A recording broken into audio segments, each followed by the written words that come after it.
بسم اللہ الرحمن الرحیم۔ السلام علیکم۔ یہ پارٹ 1 ہے۔ آج ہم آپ کے لیے ناول لا رہے ہیں ٹوٹا ہوا تارا۔ آواز ہے کانیتا کی، مصنف ہیں سمیرہ شریف طور، پیشکش بک شیئر پاکستان آڈیو لائبریری۔ دیگر معلومات اور کتابوں کے لیے آپ رابطہ کر سکتے ہیں۔ واٹس ایپ نمبر 03324955373 یا پھر کال نمبر 0300291960 پہ محمد اظہر لطیف سے۔ تو آئیے سنتے ہیں ناول ٹوٹا ہوا تارا کا پارٹ 1۔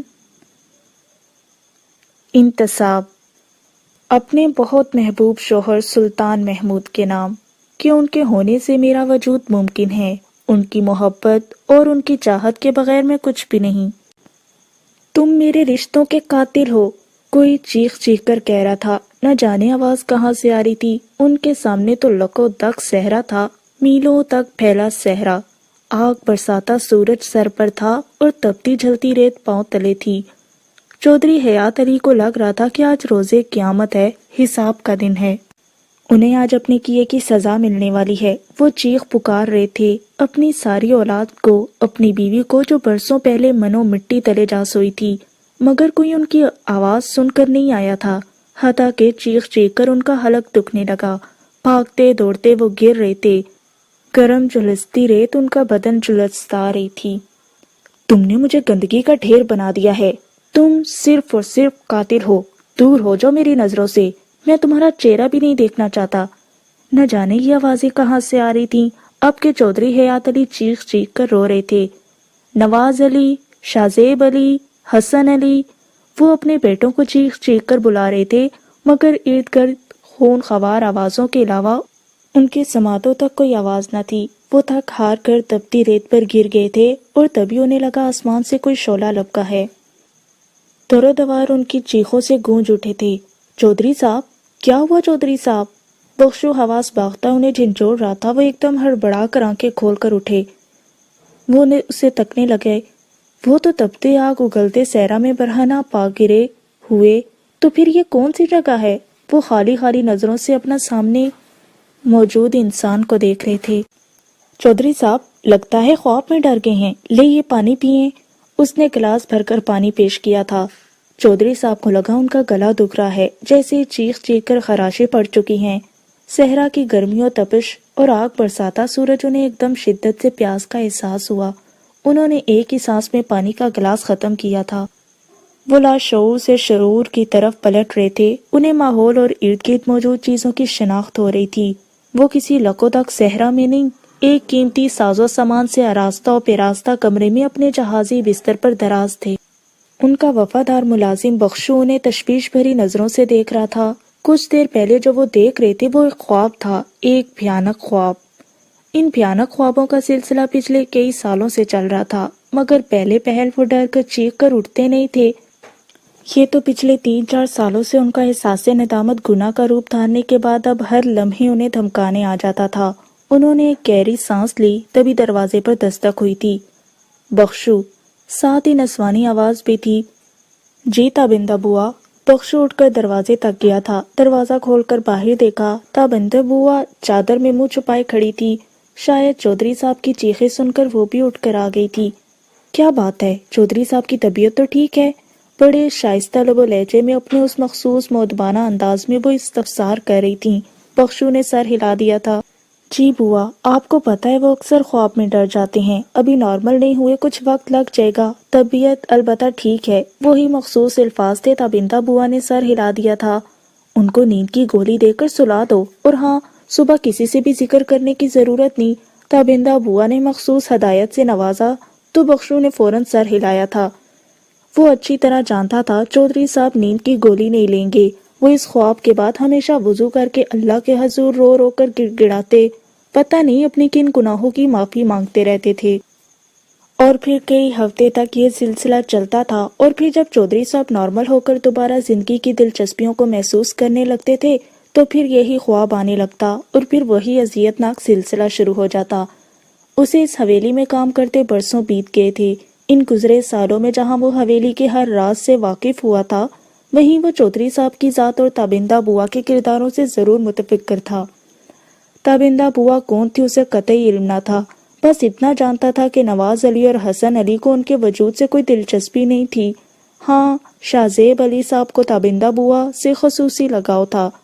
تابندہ بوا انہیں بھائی صاحب کہتی تھی۔ تابندہ بوا چودھری صاحب کی حقیقی بیٹی تھی۔ سوتیلی یا کوئی رشتہ دار آج تک باہر کے لوگوں کو علم نہیں ہو سکا تھا۔ یہ دونوں کردار خاص سے پر اسرار تھے، مگر بخشو کو ان دونوں سے بہت لگاؤ اور محبت تھی۔ تابندہ بوا کو مطمئن کرنے کے بعد وہ اپنے خیالات کو جھٹکتے واپس کمرے میں لوٹا تو ایک گہرا سانس لے کر رہ گیا۔ چودھری صاحب اب جائے نماز بچھائے سجدے میں گڑ گڑاتے رو رو کر معافی مانگ رہے تھے۔ نہ جانے کن گناہوں کی۔ ہمیشہ کی طرح اسے چودھری صاحب کی شخصیت مزید پر اسرار لگی۔ وہ خاموشی سے جا کر اپنے فرشی بستر پر لیٹ گیا۔ چودھری صاحب کی حالت کے پیش نظر چودھری شاہ زیب علی کی خصوصی ہدایت تھی کہ وہ ہر وقت ان کے ساتھ رہا کرے، سائے کی طرح ان کی حفاظت کرے۔ چمکتے چاند کو ٹوٹا ہوا تارا بنا ڈالا، میری آوارگی نے مجھ کو آوارہ بنا ڈالا۔ وہ جیسے ہی اپنے کمرے سے باہر نکلی تھی، ساتھ والے ٹیرس سے آتی دھیمے سروں میں خوبصورت الفاظ پر مشتمل آواز انا وقار احمد کی ساری توجہ اپنی جانب کھینچ گئی تھی۔ اس کے قدم بے اختیار ٹھڑکے تھے۔ یہ غزل وقار احمد اور اس کی ماما کو بہت پسند تھی۔ 2 سال پہلے ضیاء انکل جب پاکستان آئے تھے تو ان کے کمرے میں دن رات صرف یہی غزل گونجا کرتی تھی۔ نہ جانے اس غزل میں ایسی کیا خاص بات تھی جو سارے کا سارا خاندان ہی اس کا دیوانہ تھا۔ انا وقار احمد کا تجسس ایک دم بڑھا۔ بڑا دلکش، بڑا رنگین، یہ شاعر کہتے ہیں، یہاں ہیں ہزاروں گھر، گھروں میں لوگ رہتے ہیں، مجھے اس شہر کی گلیوں نے بنجارہ بنا ڈالا، چمکتے چاند کو ٹوٹا ہوا تارا بنا ڈالا، میری آوارگی نے مجھ کو آوارہ بنا ڈالا۔ انا وقار نے ٹیرس کی سیڑھیوں کی طرف نگاہ ڈالی اور پھر ریلنگ کی طرف۔ ٹیرس کے ساتھ والا کمرہ اگر ولید ضیاء احمد کا نہ ہوتا تو وہ یہی سمجھتی کہ ضیاء انکل کے کمرے میں یہ ریکارڈ بج رہا ہے۔ حیرت ہے، اس غزل کے سارے دیوانے ہمارے ہی خاندان میں پیدا ہو گئے۔ ٹیرس کی سیڑھیوں پر قدم رکھتے وہ جلدی جلدی اترنے لگی تھی۔ میرے مالک، میرا دل کیوں تڑپتا ہے، سلگتا ہے، تیری مرضی پر کس کا زور چلتا ہے، کسی کو گل اور کسی کو تو نے انگارہ بنا ڈالا، چمکتے چاند کو ٹوٹا ہوا تارا بنا ڈالا، میری آوارگی نے مجھ کو آوارہ بنا ڈالا۔ جلدی سے تیز قدموں سے دوسرے ٹیرس کی میڑیاں چڑھتے اس نے کمرے کے سامنے جا کر دم لیا تھا۔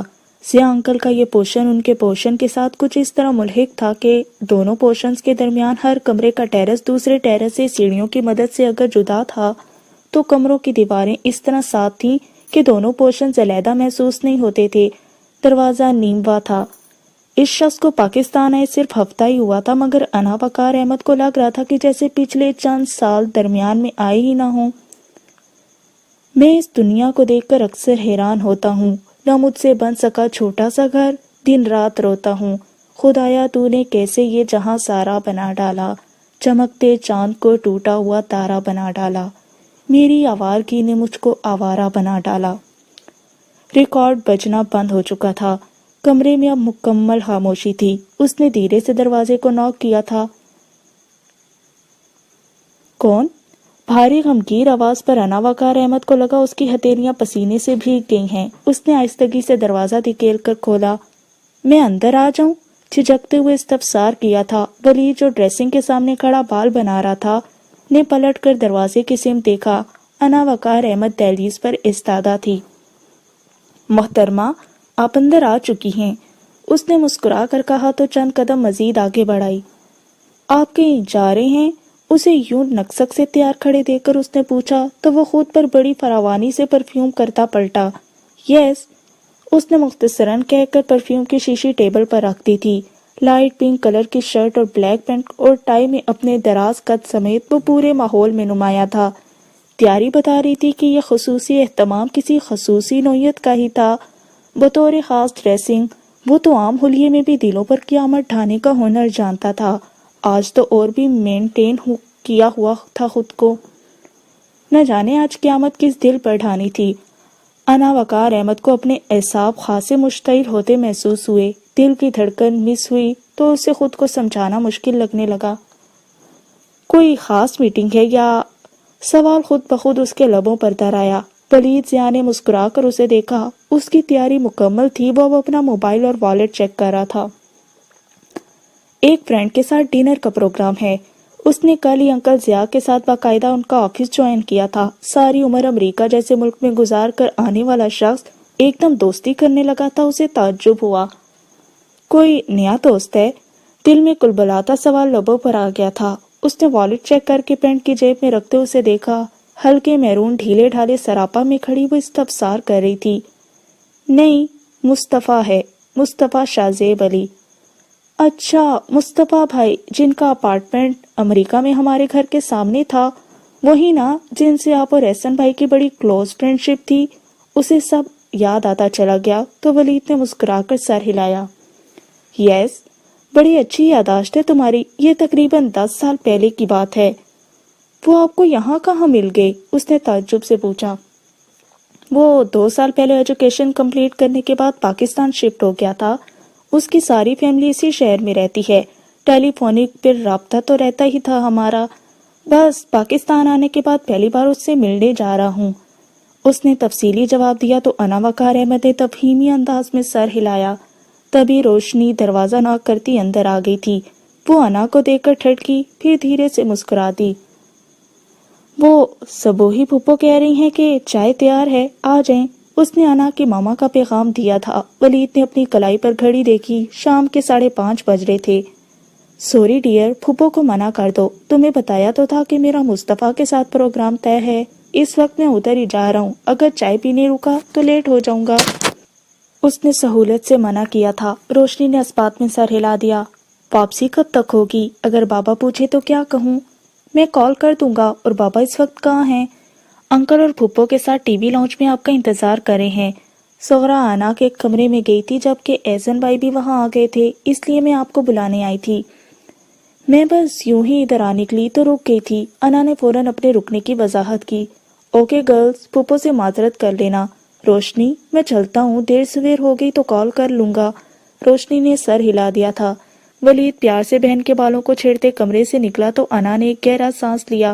پرفیوم کی مہک ابھی تک حواس پر چھائی ہوئی تھی۔ وہ روشنی کے ہمراہ اپنے پوشن میں آ گئی تھی۔ یہ نہ تھی ہماری قسمت کے وصال یار ہوتا۔ نہ جانے کیا موضوع بحث تھا۔ ضیاء ماموں کی آواز پر دونوں چونکی تھی۔ ضیاء ماموں بڑے بازوق انسان تھے، اکثر اوقات وہ فی البدیہہ اشار کا استعمال کرتے رہتے تھے۔ انا کے لبوں پر مسکراہٹ مچل اٹھی۔ اگر اور جیتے رہتے تو یہی انتظار ہوتا۔ اس نے بڑی شرارت سے ماموں کے عقب میں جا کر شعر مکمل کیا۔ ارے ہماری ٹارزن اتنی دیر سے کہاں تھی؟ وہ ضیاء ماموں کی بہت چہیتی تھی، اسے دیکھ کر فوراً اس کا ہاتھ پکڑ کر اپنے سامنے کیا تھا۔ میں کالج سے آنے کے بعد سو گئی تھی، اب اٹھی ہوں۔ ماما پاپا اور احسن بھائی کے علاوہ وہ خود روشنی اور ضیاء ماموں تھے جو اس وقت چائے پر موجود تھے۔ وہ ماموں کے ساتھ صوفے پر ٹک گئی تھی جبکہ روشنی ماما کے ساتھ جا بیٹھی۔ ولید نہیں آیا بیٹا؟ سبوہی بیگم نے روشنی کو دیکھا۔ بھائی کا اپنے کسی دوست کے ساتھ باہر ڈنر کا پروگرام ہے، وہ وہاں چلے گئے ہیں۔ چائے مگ میں اونڈیلتے اس نے بتایا تو ضیاء صاحب کو بھی جیسے ایک دم یاد آیا۔ ہاں، بتا رہا تھا مجھے کہ وہ آج مصطفیٰ کے ساتھ باہر ڈنر کرے گا۔ مصطفیٰ؟ وہی جو ہمارے ساتھ امریکہ میں تھا؟ احسن کو بھی بروقت یاد آیا تھا۔ وہ 2 سال پہلے تعلیم مکمل ہونے پر پاکستان آ گیا تھا۔ ولید سے ٹیلی فونک رابطہ رکھتا تھا۔ اسے پتا چلا کہ ولید بھی پاکستان میں ہے تو فوراً ہی ملاقات کو مچل اٹھا۔ ہاں یاد ہے مجھے بھی، وہ لڑکا بڑا ذہین اور لائق لگا تھا، کردار کے لحاظ سے بھی بڑا مضبوط تھا، ورنہ جس طرح وہ تنہا وہاں رہ رہا تھا، کسی برائی میں ملوث ہو جانا کون سا مشکل کام ہے۔ وقار صاحب کو بھی وہ اچھی طرح یاد تھا۔ مجھ سے تو خیر اس کی کم ہی بنتی تھی، ہم دونوں چھوٹی چھوٹی باتوں پر لڑتے بہت تھے، مگر ولید سے اس کی بہت بنتی تھی۔ انا نے اکتا کر روشنی کو دیکھا۔ وہ بھی یقیناً اس مصطفیٰ نامہ کو سن کر بور ہو رہی تھی۔ احسن بھائی، پاپا، ماما اور ماموں تفصیلی انداز میں امریکہ میں گزرے ماہ سال کو ڈسکس کر رہے تھے۔ اس نے چپکے سے روشنی کو اشارہ کیا تھا، وہ بھی فوراً سمجھ گئی تھی۔ دونوں اپنا اپنا کپ تھامے اٹھ کھڑی ہوئیں۔ کہاں؟ ماما نے ذرا سا گفتگو سے توجہ ہٹا کر دونوں کو دیکھا۔ ہم لان میں جا رہے ہیں۔ انا کے جواب پر وہ سر ہلا کر پھر باتوں میں مصروف ہو گئیں تو دونوں باہر لان میں چلی آئیں۔ تمہیں پاکستان آ کر یہ سب کیسا لگ رہا ہے؟ ساتھ ساتھ چلتے انا نے روشنی سے پوچھا تھا۔ بہت اچھا، وہاں اور یہاں کے ماحول میں بہت فرق ہے نا، وہ آزاد معاشرہ ہے۔ بابا کے ساتھ ہم نے ساری زندگی بھلے وہاں گزاری ہے، بے شک ہماری ماں وہاں کی تھی، ہماری جڑیں وہاں سے ہی ہیں، مگر بابا کا یہ ملک ہے اور بابا کی وجہ سے یہ ہمیں اپنی جان سے پیارا ہے۔ میں تو یہاں آنے کے بعد دن گن گن کر گزار رہی ہوں۔ اور ولید، اس کے دل میں مچلتا سوال لبوں پر آ گیا تھا۔ ولید بھائی تو مجھ سے بھی زیادہ پرجوش تھے۔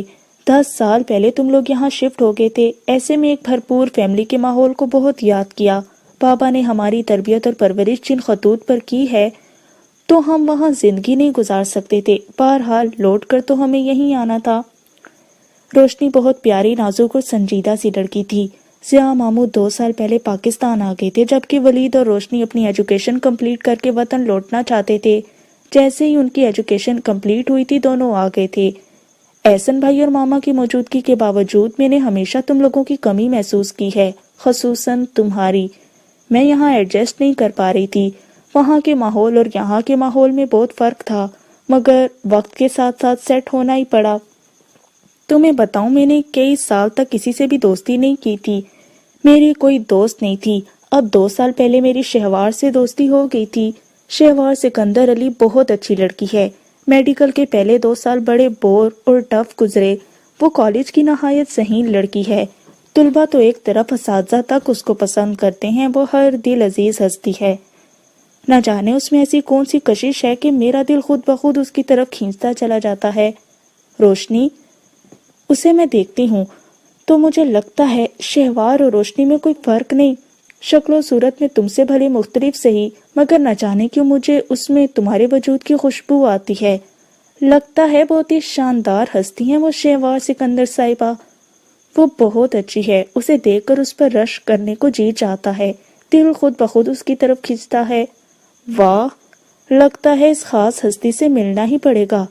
کیا خیال ہے، بلواؤ نا کسی دن گھر، ہم بھی دیکھتے ہیں ایسی کون سی کشش ہے اس ہستی میں کہ انا صاحبہ کو ان میں ہماری ذات دکھائی دیتی ہے۔ یہی تو پرابلم ہے، وہ جتنی ہر دل عزیز ہے اتنی ہی محتاط طبیعت کی مالک ہے۔ وہ کسی گاؤں کی رہنے والی ہے، ایجوکیشن کی وجہ سے اپنے کسی رشتہ دار کے ہاں رہ رہی ہے، کبھی کسی کے ہاں نہیں جاتی۔ میں نے کئی بار اسے آفر کی ہے مگر مانتی ہی نہیں، انا نے اب کی افسردگی سے بتایا۔ چلو کوئی بات نہیں یار، زندہ صحبت باقی، کبھی تمہارے کالج جانے کا اتفاق ہوا تو مل بھی لیں گے۔ روشنی نے فوراً اسے افسردگی سے نکالا تھا۔ مگر میں نے سوچ رکھا ہے کہ تمہاری اور احسن بھائی کی شادی پر اسے ضرور انوائٹ کروں گی، اگر وہ انکار کرے گی تو زبردستی لے کر آؤں گی، چاہے مجھے اس کے گاؤں جا کر اس کی والدہ سے اجازت ہی کیوں نہ لینی پڑے۔ روشنی احسن سے منسوب تھی، بڑوں میں یہ بات کافی عرصے سے طے تھی، مگر اب جب کہ روشنی ایجوکیشن سے فارغ تھی اور احسن بھی اپنی لائف میں اسٹیبلشڈ ہو چکا تھا تو بڑوں کی رائے تھی کہ اب نیک کام میں تاخیر نہیں کی جائے، جلد از جلد شادی کر دی جائے۔ وہ دونوں اندھیرا گہرا ہو جانے پر بھی کتنی دیر تک واک کرتے، ادھر ادھر کی ڈھیر ساری باتیں کرتی رہی تھی۔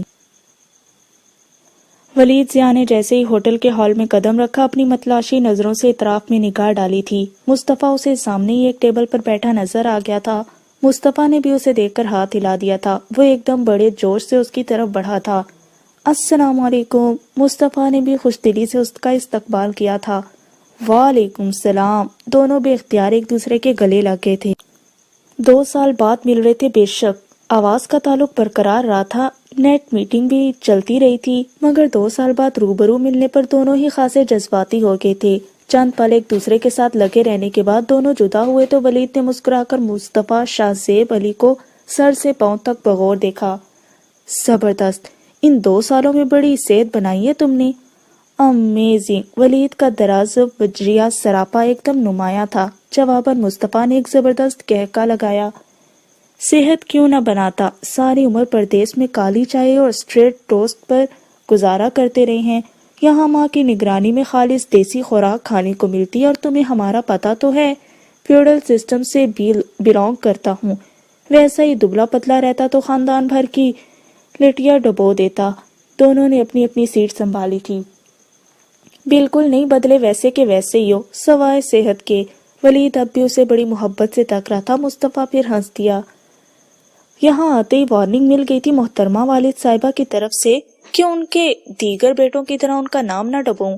ان کے تمام خواب اب مجھ سے وابستہ ہیں اور ان کے نقش قدم پر چلتے پولیس فورس میں آؤں، اور تمہیں تو پتہ ہے میں کتنا فرما بردار ہوں اپنے والدین کا۔ فوراً ان کی ہاں میں ہاں ملائی۔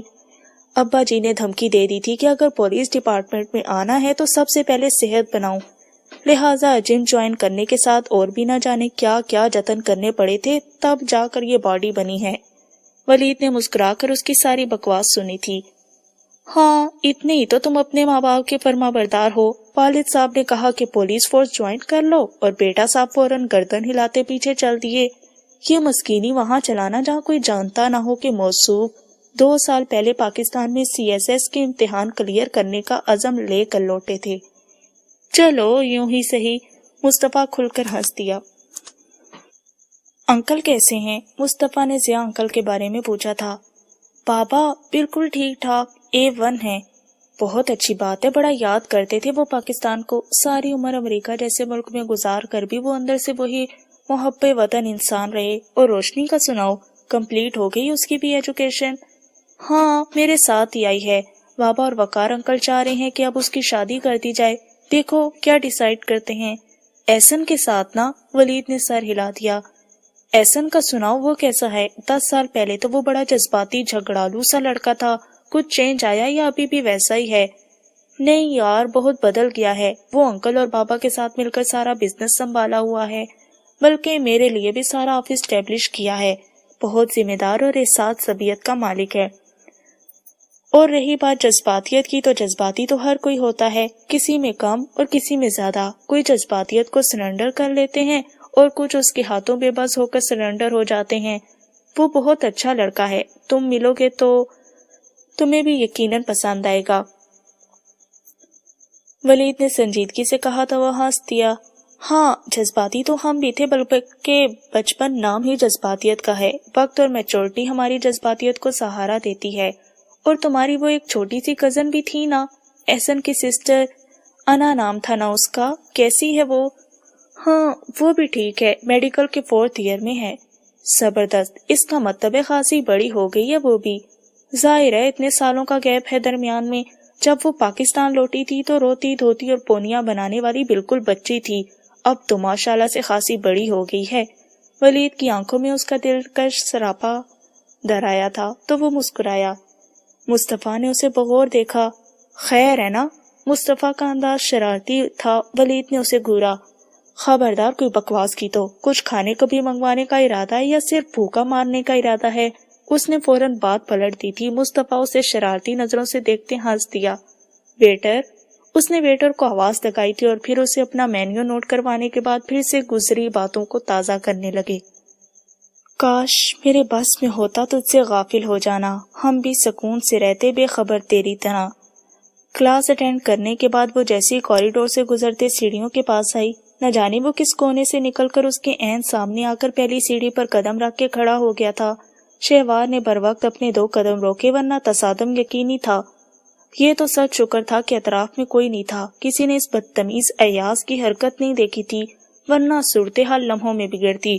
ہٹو سامنے سے، وہ پھنکاری تھی۔ اسے دیکھ کر شہوار کا بس نہیں چلتا کہ یا تو خود کہیں غائب ہو جائے یا پھر اسے کہیں غائب کر دے۔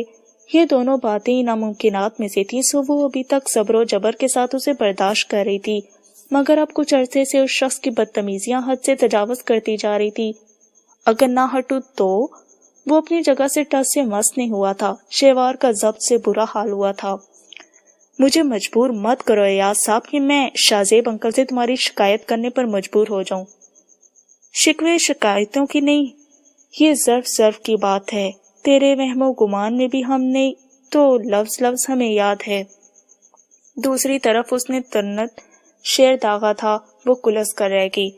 شہوار کا جی چاہا اگر اس کا ممکن نہیں تو اپنا ہی سر پیٹ لے۔ بڑی کوفت و بیچارگی سے اپنے سامنے کھڑے اس شخص کو دیکھا تھا جو اس کی برداشت کو بڑی بری طرح آزما رہا تھا۔ یہ عادلہ بھابی کا بھائی نہ ہوتا تو وہ کب کا اس درد سر سے چھٹکارا پا چکی ہوتی۔ کچھ نہ بھی کرتی، کم از کم وہ چیئرمین صاحب تک اس کی شکایت تو ضرور پہنچاتی، مگر مجبوری یہ تھی کہ عادلہ بھابی کا بھائی تھا، اور عادلہ کون سی ہستی تھی؟ ان گزرے ماہ و سال میں وہ بہت اچھی طرح نہ صرف اس عورت کو جان چکی تھی بلکہ بہت اچھی طرح پہچان بھی چکی تھی۔ شہوار نے ایک نفرت بھری نگاہ اس پر ڈالتے اپنے قدم واپسی کی طرف موڑ دیے۔ ارے کہاں چل دی؟ اسے خاموشی سے واپس پلٹتے دیکھ کر وہ سرحد سے اس کے پیچھے آیا تھا، مگر شہوار لب پر لب جمائے خاموشی سے اپنے رستے پر چلتی رہی۔ سچ کہتی ہیں عادلہ باجی، تم جیسی لڑکیاں کب تک اپنی اکڑ قائم رکھ پائیں گی؟ بظاہر غرور و تکبر نے گردن اکڑاتے اندر ہی اندر دولت و پیسے پر مر مٹنے والی لڑکیاں، کس چیز کا غرور ہے تمہیں؟ 2 ٹکے کی ہو تم، چاہو تو پل میں اپنے قدموں میں گرا سکتا ہوں تمہیں۔ اسے کسی بھی طرح اپنی طرف متوجہ نہ پا کر اس نے یہ نیا حربہ استعمال کیا تھا۔